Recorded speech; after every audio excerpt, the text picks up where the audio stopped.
Hi, everyone. I wanted to spend some time talking about autism. Okay. I've mentioned in several of my videos that my son is on the autism spectrum. My son is 33. He lives on his own with roommates. He holds down a regular job. He can pretty much take care of himself in every way. And I wanted to just tell you a little bit about our journey. Um, my son I had a friend, and she told me that he wasn't speaking. And I'm thinking, of course he speaks. I can understand him perfectly. And over the course of probably 6 months, she kept repeating, he is not speaking. He is not talking. And I kept saying, I understand him perfectly. Finally, after 6 months or so, I finally just, she was writing me all the time about it. I'm like, okay, all right, we'll go down and get tested.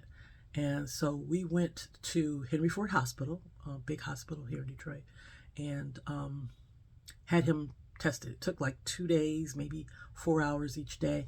It was a long process. And I thought they would come back and tell me, oh no, this is a big mistake. There's nothing wrong with him.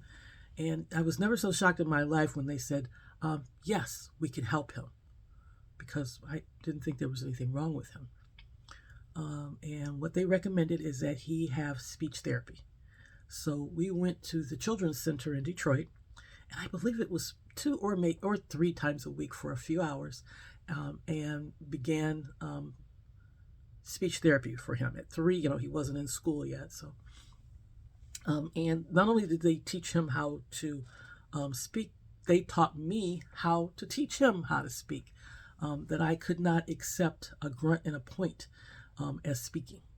I had to make him, and people say this all the time, I had to make him use his words. I had to, no, don't grunt and point. Tell me what you want. I want a cookie. Don't just point at cookies on top of the fridge, that kind of thing. And it took us a while. I mean, it is a journey that we had to make together. But over the course of the next year and a half, he learned to speak. And he would continue speech therapy into high school. Okay. Once he got into school, speech therapy went through the school system. And when he was in the 3rd grade, speech therapist called me in, and she says, I want you to speak with our speech pathologist. And so there were like 3 of them. And they sat me down, me and my husband, and told me that my son was on the autism spectrum.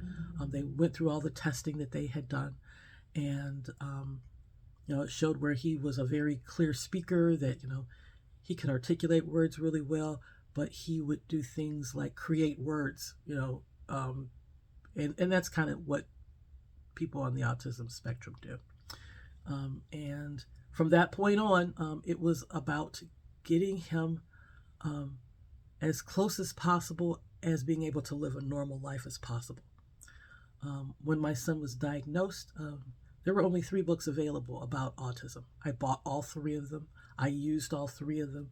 But there was so little information. And we're talking early 1990s, all right? Now there's a ton of information, but back then there just was nothing. I had all the books. I read the books. I followed what the books said, and they were very helpful. But I think, beyond a shadow of a doubt, the biggest thing that changed my son's trajectory was the fact that I am a huge believer in prayer. I am a prayer warrior, and I prayed for him all the time. I listened to what the answers were, and I did the things that I was told to do. The other thing was that as I really am a practical person, and so I really concentrated on giving him common sense. Because I'm a firm believer that common sense will take you a long, long way. I didn't know what his skill level would be. I didn't know how far his education would take him, but I know that common sense takes you a long way, and along with prayer, that's how we got to where we are today.